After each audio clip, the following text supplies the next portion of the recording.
منهاج السنة النبوية. الحمد لله رب العالمين، والصلاة والسلام على أكرم المرسلين محمد بن عبد الله خير الخلق أجمعين، وأشهد أن لا إله إلا الله وحده لا شريك له ويتولى الصالحين، وأشهد أن محمدا عبده ورسوله صلى الله عليه وعلى آله وسلم. Hermanos y hermanas, Assalamu alaikum wa rahmatullahi wa barakatuh. Bienvenidos a la explicación que hizo Sheikh Hussam al-Amri, que Allah le preserve, del capítulo del ayuno extraído del gran libro Al-Muharrar fil Hadith de Ibn Abd al-Hadi, que Allah le tenga en su misericordia. Seguimos con los factores que anulan el ayuno. ¿Qué pasa si el ayunante traga su saliva? Nuestros sabios dicen que no afecta al ayuno. Respecto a la saliva, si la traga el ayunante, no anula el ayuno bajo ningún concepto. Pero si entre los dientes queda algo de comida y lo traga el ayunante junto con la saliva, ¿cuál es el veredicto en este caso? Dice Ibn al-Mundir, que Allah le tenga en su misericordia, que los sabios están de acuerdo que en este caso no perjudica el ayuno, siempre que sea imposible evitarlo. El hecho de aumentar la saliva en la boca y luego tragarla, ¿cuál es el veredicto al respecto? Dice Ibn Muflih, es desaconsejable este hecho para el ayunante, pero no perjudica el ayuno, por el acuerdo de los 4 grandes sabios, Imam Malik, Abu Hanifa, Ahmad y Shafi'i, porque el hecho de tragar saliva no anula el ayuno. Lo mismo si la acumula y después la traga, no hay diferencia ninguna. La segunda opinión al respecto dicen que el hecho de acumular la saliva en la boca y luego tragarla perjudica el ayuno. Esto afecta al veredicto del hecho que pasa de ser desaconsejable a haram. Dice Sheikh Hussam, que Allah le preserve, que él siempre matiza sobre un tema que es diferenciar entre lo que es el veredicto taklifi, el hukm taklifi, que hace referencia a lo lícito, lo ilícito, lo recomendable, lo desaconsejable y lo permisible, y lo que es el veredicto wada'i, que sería la causa, la condición, lo válido y lo inválido, el impedimento.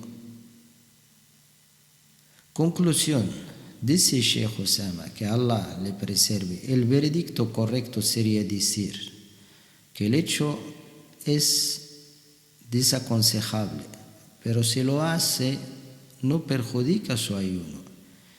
Sheikh al-Uthaymin, que Allah le tenga en su misericordia, dijo: algunos ayunantes, después de enjuagarse la boca mientras hacen la ablución, no paran de escupir para deshacerse del agua de la ablución, para que no acabe en su estómago. Dice Sheikh al-Uthaymin, que Allah le tenga en su misericordia, este comportamiento es extremismo y está rechazado por esta religión. El profeta de Allah sallallahu alaihi wasallam y sus compañeros, que Allah esté complacido con ellos, bien que hacían la ablución, pero no nos transmitió que tuvieran semejante comportamiento. Sangrar a causa del hijama, el ahorcamiento, anula el ayuno El hijama es una medicina tradicional que consiste en sacar la sangre mala mediante unas ventosas. Perjudica el ayuno. Los juristas del Hanabila la consideran entre los factores que anulan el ayuno. Esta es la opinión del Imam Ahmad y la mayoría de la gente del Hadith, tal como Ishaq, Ibn Khuzaymah y Ibn al-Mundir, que Allah les tenga a todos en su misericordia. Sin embargo, el Imam Malik, el Shafi'i, no consideran el hijama como anulador del ayuno. Que Allah les tenga a todos en su misericordia. Este asunto se considera de las singularidades de la escuela del Imam Ibn Hanbal, Imam Ahmad, quien puso como evidencia el hadith del profeta sallallahu alaihi wasallam, donde dijo: el ayuno de estos dos es inválido, tanto el hajim, quien practica el hijama, como el mahjum, a quien se le practica el hijama, relatado por Shaddad ibn Aus. El resto de los sabios pusieron la evidencia en el hadith auténtico que informó que el profeta sallallahu alaihi wasallam hizo el hijama estando en el hajj, también estando en ayuno. Pero el Imam Ahmad y otros más han refutado la última palabra del hadith, donde dice estando en ayuno. Y eso da por entender que hizo sallallahu alaihi wasallam el hijama estando en el hajj, sin más. Dice Sheikh Osama, que Allah le preserve: el correcto es el primer veredicto, que el hijama anula el ayuno.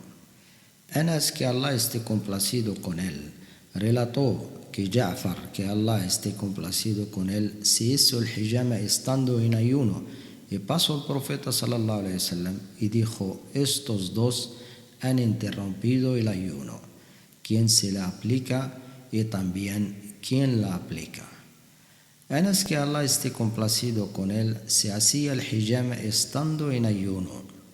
Este hadith de Anas también lo pusieron como evidencia los que dicen que es permisible hacer el hijama estando en ayuno. Según ellos, este hadith es posterior a los anteriores, por lo tanto cancela y suspende el veredicto anterior que no permite el hijama. Dice el Albani, que Allah le tenga en su misericordia, este hadith de Anas no cabe duda ninguna que es auténtico y se tiene que tomar en consideración. El Sheikh Nasr al-Albani, que Allah le tenga en su misericordia, prevalece el segundo veredicto, es decir, que el hijama no anula el ayuno. Lo mismo opina Ibn Hazm y la mayoría.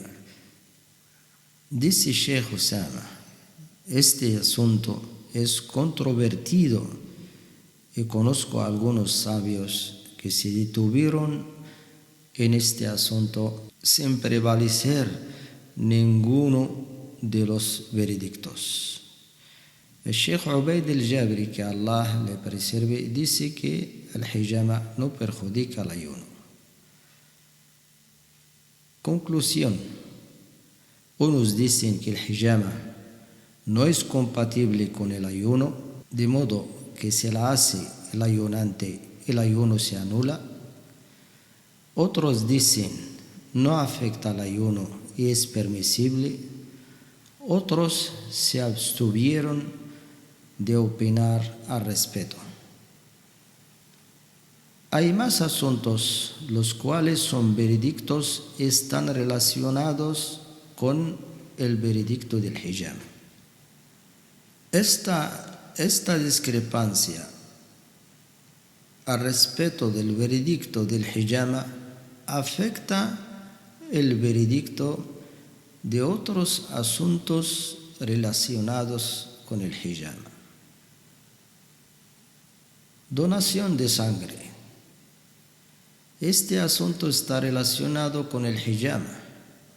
Los que la consideran anulador del ayuno dicen que la donación de sangre también lo anula.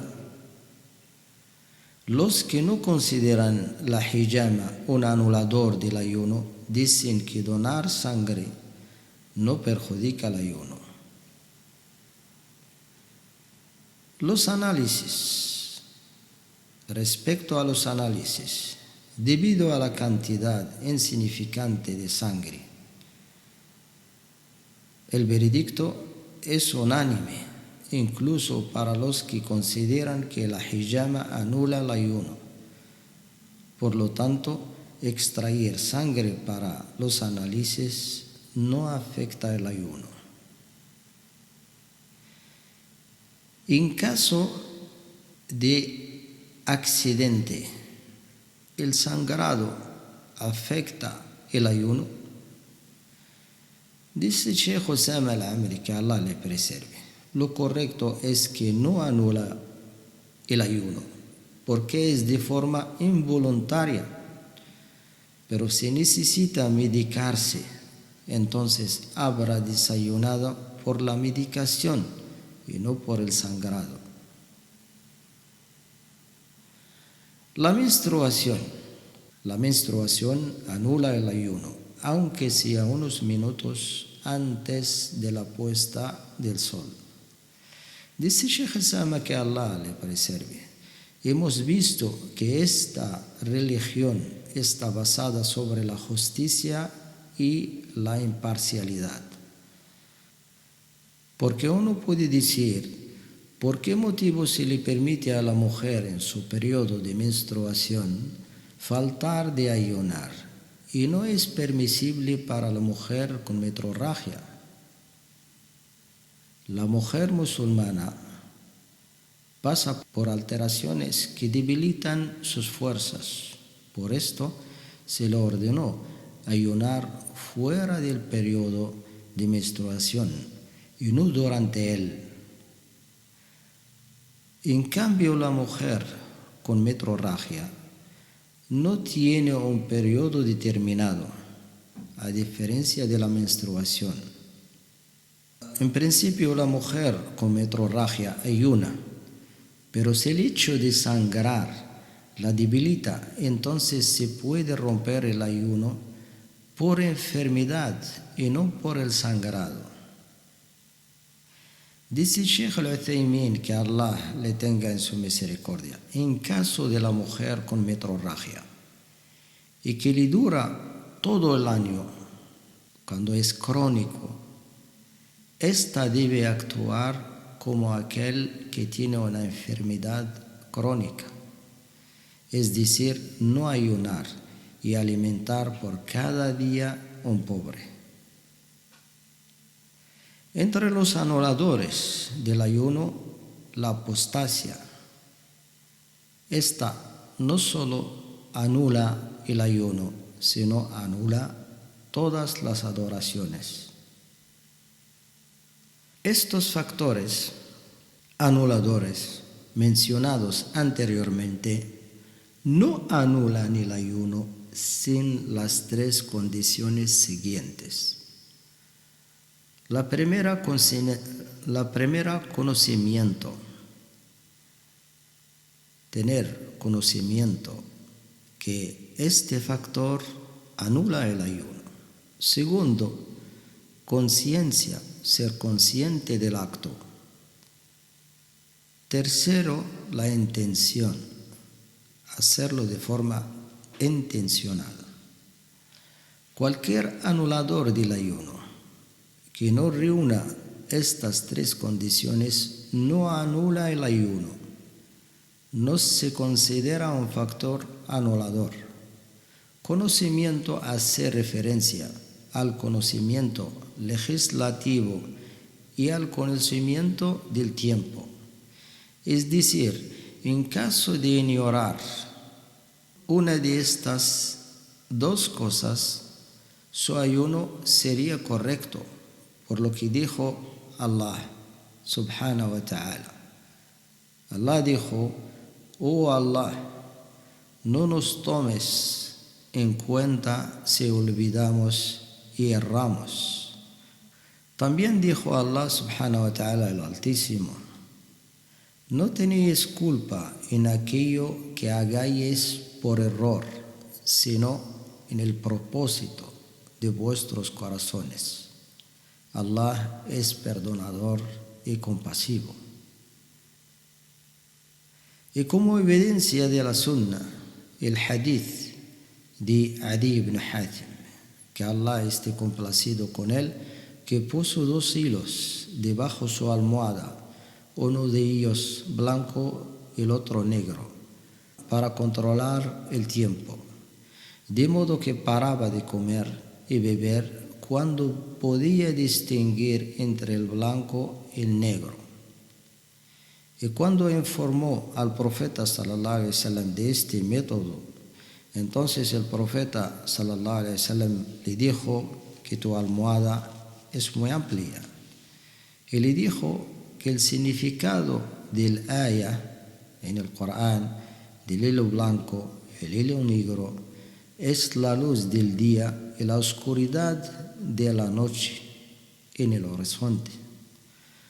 Respecto al conocimiento del tiempo, el hadith que relató Asma, la hija de Abu Bakr, que Allah esté complacido con ellos todos, dijo: interrumpimos el ayuno en la época del profeta sallallahu alaihi wasallam en un día nublado y después salió el sol, pero el profeta de Allah no les ordenó recuperar este día.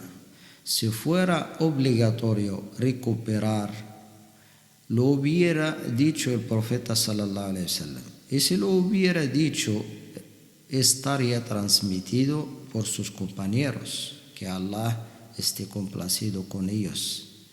Y dado que no está transmitido, implica que el profeta sallallahu alaihi wasallam no lo ordenó, y esto pone en evidencia que ayunar ignorando el tiempo no afecta al ayuno. Lo mismo si alguna persona se despierta y come y bebe y luego se da cuenta que lo hizo después del Fajr por error, no debe recuperar este día y su ayuno es correcto. La segunda condición, recordar, que es el contrario del olvido. No se anula el ayuno en caso del olvido. La prueba de ello es lo que dijo Allah subhanahu wa ta'ala el Altísimo: oh Allah, no nos tomes en cuenta si olvidamos o erramos. En Sahih Muslim informó el profeta sallallahu alaihi wasallam que Allah dijo: ya lo hice. También, como prueba de la sunna, el hadith que relató Abu Huraira, que Allah esté complacido con él, donde dijo el profeta sallallahu alaihi wasallam: quien coma y beba por olvido debe continuar su ayuno, ya que es Allah quien le ofreció comer y beber. También el Tirmidhi relató otro hadith donde dice el profeta de Allah sallallahu alaihi wasallam: quien coma y beba por olvido no tiene que interromper el ayuno, ya que es un sustento de Allah.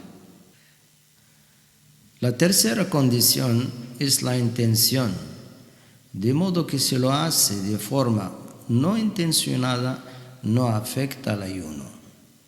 Por ejemplo, en caso del ikrah, coacción. Sheikh Osama, que Allah le preserve, recalca que la coacción es de 2 clases: la evitable y la inevitable. Esta última es la cual hacen referencia a los juristas, porque Allah, el Altísimo, dijo: salvo que haya sido coaccionado mientras su corazón permanezca tranquilo en la fe.